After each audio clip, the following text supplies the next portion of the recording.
బ్రహ్మచారి, తారకాసురుడికి స్పష్టంగా కనిపిస్తుంది కదా. అక్కడ కుమారస్వామి దేవతలతో కలిసి ఖడ్గం ఉన్న ఒంటి స్తంభం మేడ వైపుకి వెళ్తున్నారు. ఆయన తనంత నిశ్చింతగా ఎలా ఉన్నారు? అందుకు కారణం అతనిలోని అహంకారమే మాత. తారకాసురుడి నమ్మకం ఒక్కటే, తన ఖడ్గ రహస్యం ఎవరికీ తెలియదనే నమ్మకం. అయినా దైవాన్ని నుండి దేన్నైనా దాయగలమా చెప్పండి? ఈ చిన్న విషయాన్ని పట్టించుకోకుండా వదిలేశాడు. కానీ ఆ ఖడ్గ రహస్యాన్ని మహాగణపతి అందరికీ కూడా ముందే చెప్పారనే విషయం తనకి తెలీదు. ఆ తారకాసురుడు తన అతి విశ్వాసంతో ఆలోచన శక్తి పోగొట్టుకున్నాడు. అందుకే తనని మించిన దైవాత్ములెందరూ ఉంటారని ఊహించలేదు.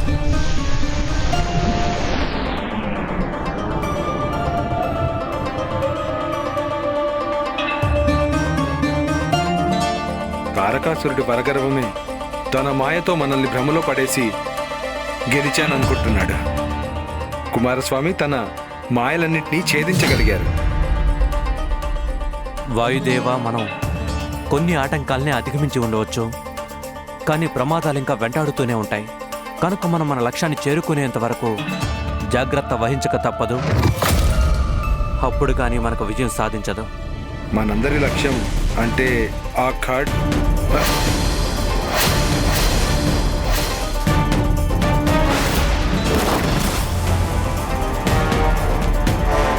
వాయుదేవా, మనం దాని పేరు పలకడం మంచిది కాదు.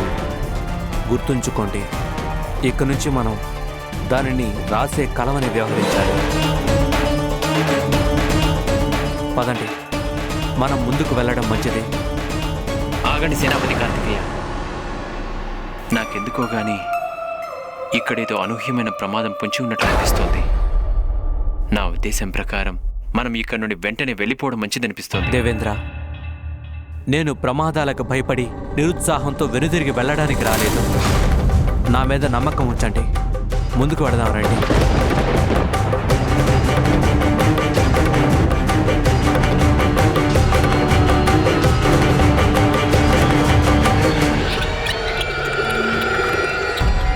ఎంత విచిత్రమో అంతే భయంకరంగా ఉంది ప్రదేశం.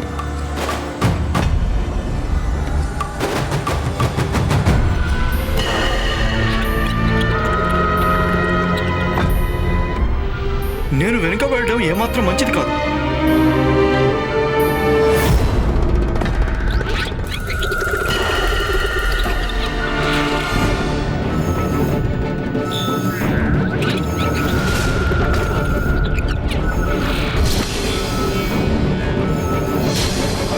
అరే, ఇదేమిటి?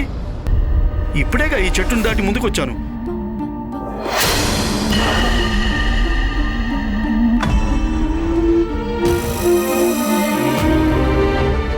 ఏమట్టాసురా, నీకేమనిపిస్తుంది? ఈ కుబేరుడికి కొంచెం వ్యాయామం అవసరం అనిపిస్తుందా లేదా? వ్యాయామమా మహారాజా? అవునట్టాసురా, వ్యాయామం. ఈ దేవతల యొక్క ఆరోగ్య రహస్యం నడకలోనే ఉందంటారు కదా. నడక మంచిదే కాబట్టి మనం దేవతలకి కొంచెం సహాయం చేద్దాం.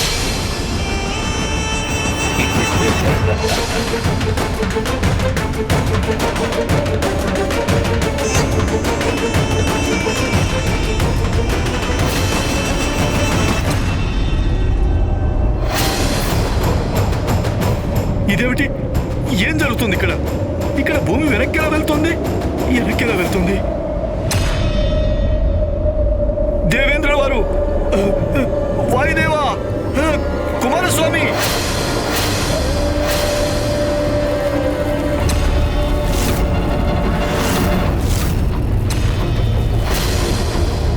కుమారస్వామి అక్కడ భూమి వెనక్కి పరిగెడుతూ కుబేరుణ్ణి ముందుకు రాకుండా చేస్తుంది.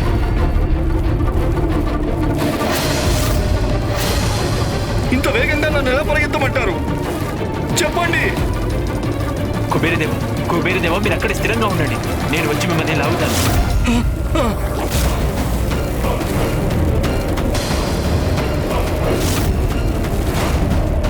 ఇదేంటి, నా పాదుకులు ఇలా ముందుకెళ్తున్నాయేంటి? నా పరిస్థితి కూడా అదే దేవేంద్ర.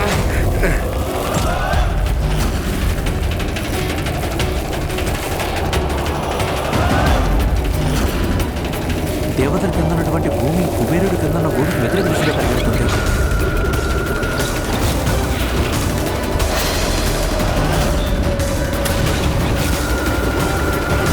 నేను ఏదో విధంగా దేవతల దగ్గరికి చేరుకోక తప్పదు.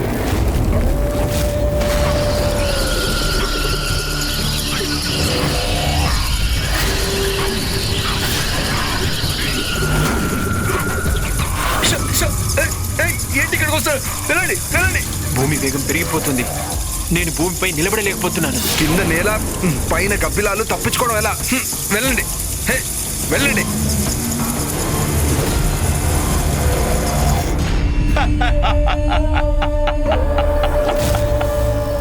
భలే వినోదాన్నిస్తున్నారు ఈ దేవతలు.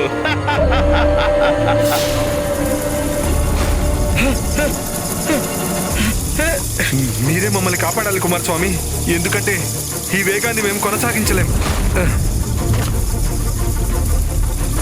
నేను తారకాసురుడి యొక్క ఈ పన్నాగాన్ని కూడా అధిగమిస్తాను. దేవరాజు వాయుదేవ కుబేరుణ్ణి రక్షించి చూపిస్తాను. గుర్తుంచుకో తారకాసుర, నేను నీ మాయ ప్రపంచాన్ని వదిలిపెట్టాను.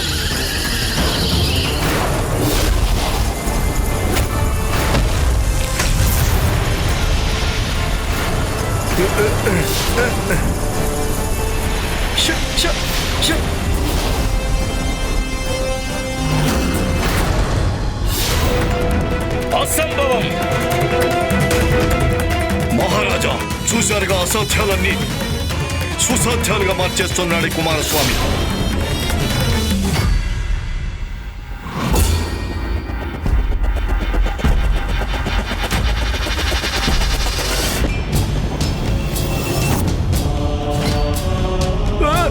జాగ్రత్త కుబేరదేవ.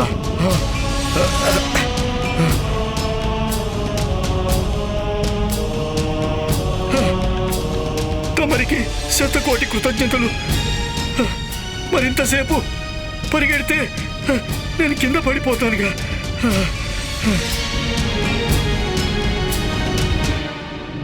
శ్రీ మహాగణపతి ఇక్కడ భూమి గురించి మనకు ముందుగానే హెచ్చరించారు.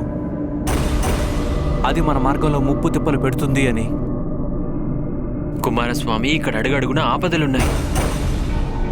నేను మీకు మొదటి నుంచి చెప్తున్నాను, కానీ మీరెందుకు అంగీకరించట్లేదో నాకు అసలు అర్థం కావట్లేదు. మనం వెళ్తున్న కొద్దీ ఈ ఆపదలు మరింత ప్రమాదకరంగా ఉంటాయి. దయచేసి నా మాటలు వినండి కార్తికేయ.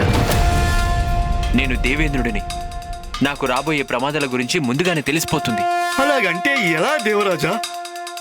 కుమారస్వామి ఇప్పుడు కూడా మనల్ని కాపాడారు కదా. ఇక్కడికి రావాలని మనమే నిర్ణయించుకున్నాం కదా స్వయంగా. మరిప్పటి ప్రమాదాలు ఎందుకు కాగానే మనం వీరిని ఎలా తప్పుపడతాం చెప్పండి.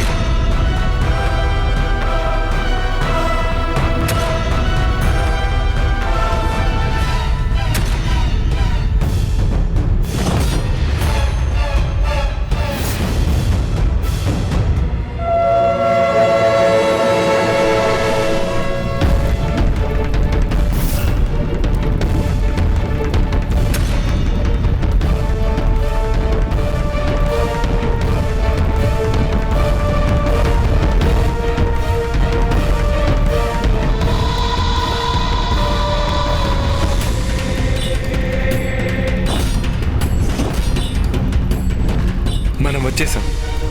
మనం ఈ మేడ దగ్గరికి వచ్చేసాం. కుమార కార్తికేయ, ఇప్పుడు చెప్పండి మహాగణపతి దీని గురించి ఏం చెప్పారు? చెప్పండి మహాగణపతి ఏం చెప్పారు? మనం ఇప్పుడు దేని గురించి జాగ్రత్త వహించాల్సి ఉంటుంది? తెలిస్తే ముందే జాగ్రత్త పడతాం.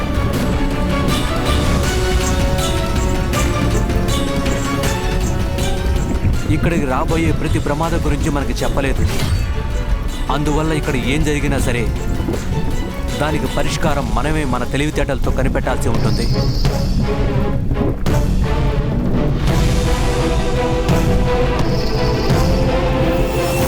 శ్రీ మహాగణపతి కేవలం ఒంటి స్తంభం మేడ దగ్గరకు వెళ్లే మార్గం చెప్పారంతే. అలా ఎందుకు చేశారు గుణేశ?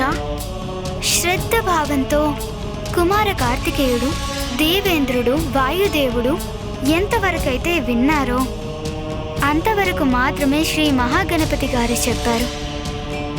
పెద్దలెప్పుడు తనని అడిగిన వారు ఎంతవరకైతే శ్రద్ధగా వింటారో అంతవరకే చెప్తారు. మహాగణపతికి దేవతలు శోణితాపురంలోకి వెళ్ళాలని ఆతృత పడుతున్నారని తెలియగానే వారింక చెప్పడం ఆపేశారు. ఇప్పుడు కుమారస్వామి దేవతలు భవనం దగ్గరికి చేరుకున్నారు. ఇప్పుడు వారేం చేసినా వారి మేధస్సును ఉపయోగించే చేయాలి. ఎందుకంటే రాబోయే ప్రమాదం ఎలాంటిదో కూడా వారికి అస్సలు తెలియదు. ఇక్కడ ఏం జరిగినా కూడా దాన్ని మనం స్వయంగానే పరిష్కరించుకోవాల్సి ఉంటుంది. మీరిక్కడే ఉండండి, నేను ముందుకెళ్ళి చూసొస్తాను. వాయుదేవా,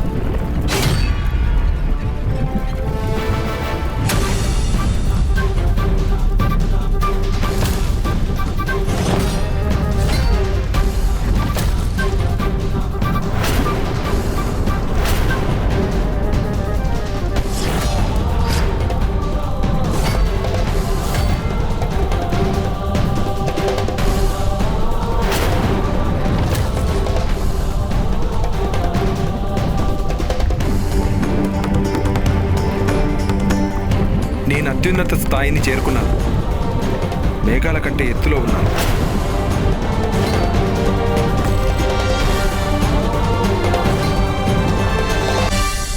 కుమారస్వామి, దేవరాజా, శ్రీ కుబేరా, నేను పైకి చేరుకున్నాను.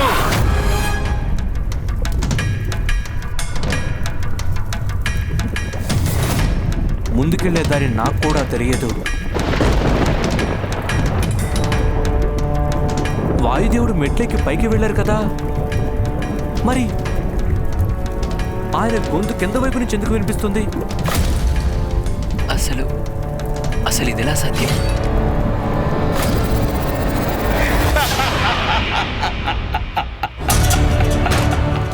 ఎందుకంటే ఇదంతా తారకాసురుడి మాయ.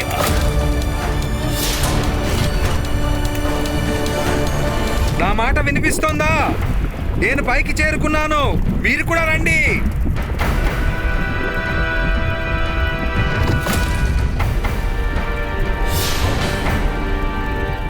వాయుదేవా,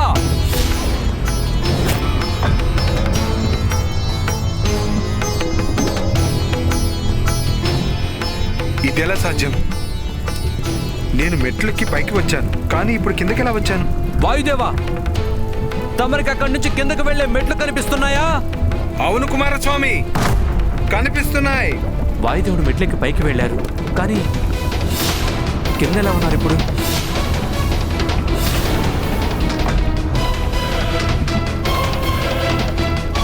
అసలు అంతా గందరగోళంగా ఉంది. ఏ మెట్లెక్కితే ఏమవుతుందో అసలు అర్థం కావట్లేదు. వాయుదేవా, మీరు మెట్ల మీదుగా కిందకు దిగండి. కుమారస్వామి, మీరు వాయుదేవుణ్ణి దిగమగ పెడుతున్నారు. అతని కిందికి వెళ్ళమని ఎందుకు చెప్తున్నారు? ఆ మెట్లు చాలా ఉన్నాయి. అలాగే వెళ్తే తను తిన్నగా పాతాళానికి వెళ్ళిపోతారు. నా మీద నమ్మకం వచ్చండి దేవేంద్ర. నేనేం చేయబోతున్నానో నాకు బాగా తెలుసు.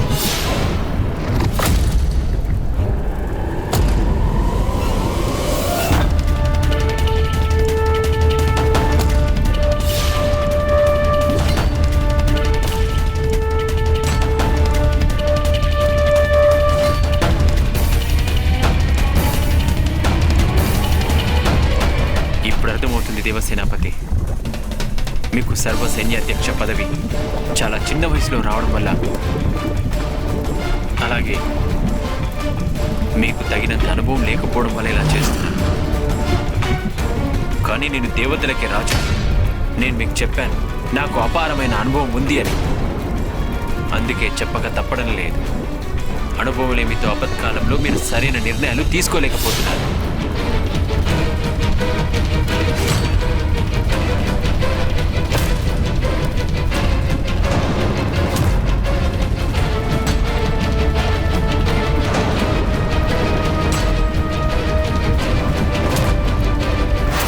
దేవేంద్ర, కుమార కార్తికేయ, కుబేరదేవ, నేను తిరిగి మీ దగ్గరికి వచ్చాను.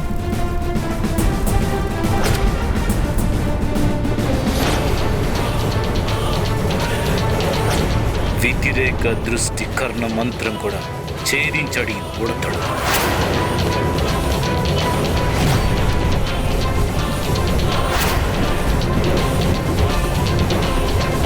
నా ఉద్దేశం ప్రకారం మనం మెట్లెక్కి వెళ్ళటం కాదు, ఇక్కడి నుంచి కిందకు దూకాల్సి ఉంటుంది. ముందుగా నేను దూకుతాను.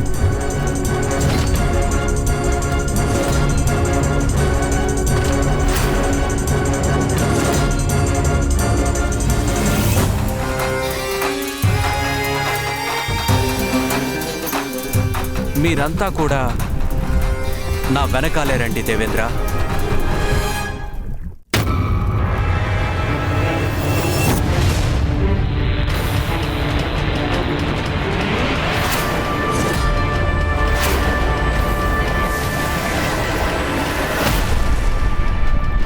దేవరాజేంద్ర, వాయుదేవా, కుబేరదేవా, నేను పైకి చేరుకున్నాను.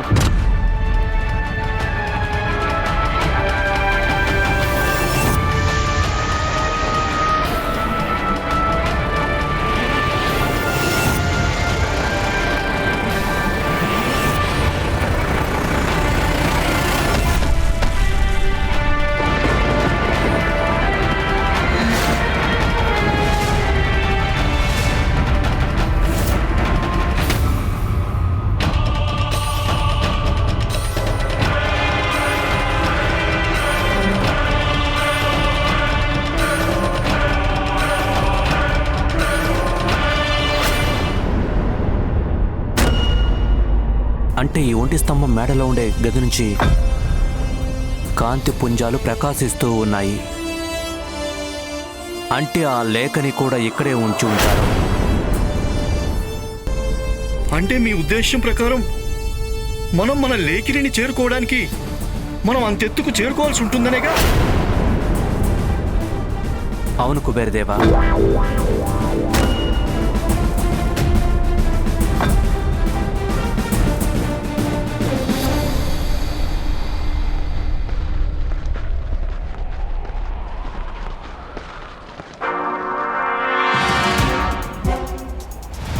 కుటిల దేవతల పథకమేమిటో అర్థం కావడం లేదు.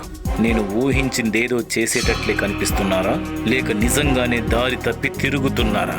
నాకు అసలు ఏమీ అర్థం కావడం లేదు. మహారాజా, వాళ్ళు పొరపాటున ఒంటి స్తంభం మేడలోకి వెళ్ళారు. ఇప్పుడు వాళ్ళకి మనకి దూరం బాగా ఎక్కువైంది. దూరం ఎక్కువైతే వదిలిపెడతాననుకున్నావా అట్టాసురా? నిజానికి ఆ దేవతలు వెళ్ళే ఒంటి స్తంభం మేడలో నేను లేకపోవచ్చు, కానీ ఆ దేవతలని ఆహ్వానించడానికి స్వాగత సన్నాహాలు ఏర్పాటు చేశాను. అక్కడ వాళ్ళంతా చిక్కుకొని గిలగిలలాడాల్సిందే కార్తికేయుడితో సహా. వాళ్ళక్కడ కళ్ళు కూడా ఊహించనంత దారుణానికి గురవుతారు. వాళ్ళు అత్యంత క్రూరంగా శిక్షింపబడతారు అట్టాసురా.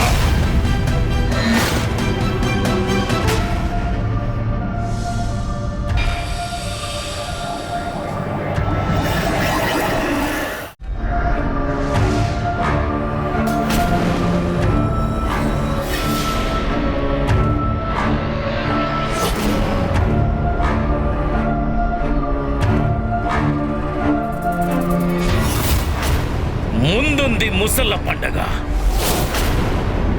మనం ఇక్కడి నుంచి లోపలికి వెళ్ళడానికి ఏదైనా ఉపాయం ఆలోచించాలి.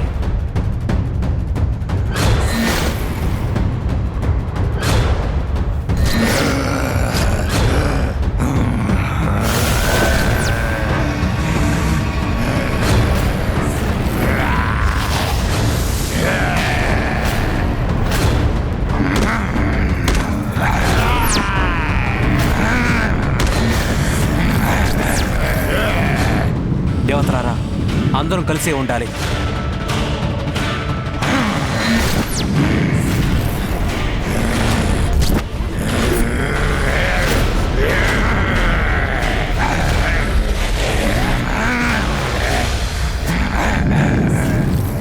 ఈ మాయా నగరంలో అన్ని భ్రమలు, భయాలు. కనుక మీకు కనిపించేవన్నీ నిజాలే కావలసిన అవసరం లేదు. ఆగండి దేవతలారా, మనం వీరెవరిపైన దాడి చేయకూడదు. ఇదేం సలహా దేవసేనాపతి? దేవరాజేంద్ర, ప్రతిదానికి కాదు కాదు అంటున్నారు ఎందుకు? నేను మీకు ముందుగానే చెప్పాను కదా, ఇక్కడ పైకి కనిపించేది ఒకటి, ఉండే నిజం మరొకటి అని. వారిపై దాడి చేయకూడదు.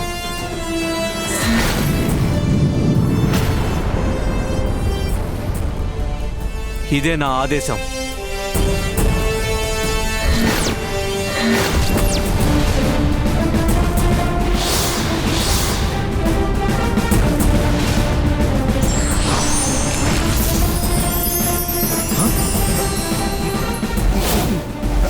ఇదేంటి, ఈ భయంకరమైన అసురులు మహర్షులుగా మారిపోయారు. ముందుగానే చెప్పాను కదా మీకు, ఇక్కడ కంటికి కనిపించేవన్నీ నిజాలు కాదని, వాస్తవాలు వేరే ఉంటాయి అని. తమరు మమ్మల్ని విడిపించి తరింపజేశారు. తారకాసురుడిక్కడ నన్ను, నా వంటి అనేక మహారుషులను బంధించి ఉంచాడిక్కడ. ఆ దుర్మార్గుడి మాయాజాలం వల్లనే మేమందరం భయంకరమైన రాక్షసుల్లా కనిపిస్తున్నాం.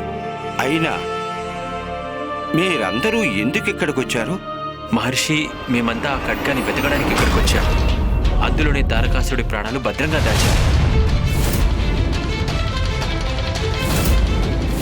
అంటే వీళ్ళకి నా ఖడ్గ రహస్యం ముందే తెలుసన్నమాట.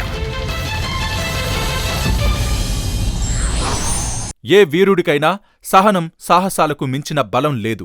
ప్రతికూల పరిస్థితుల్లో అవే వారిని కాపాడుతాయి.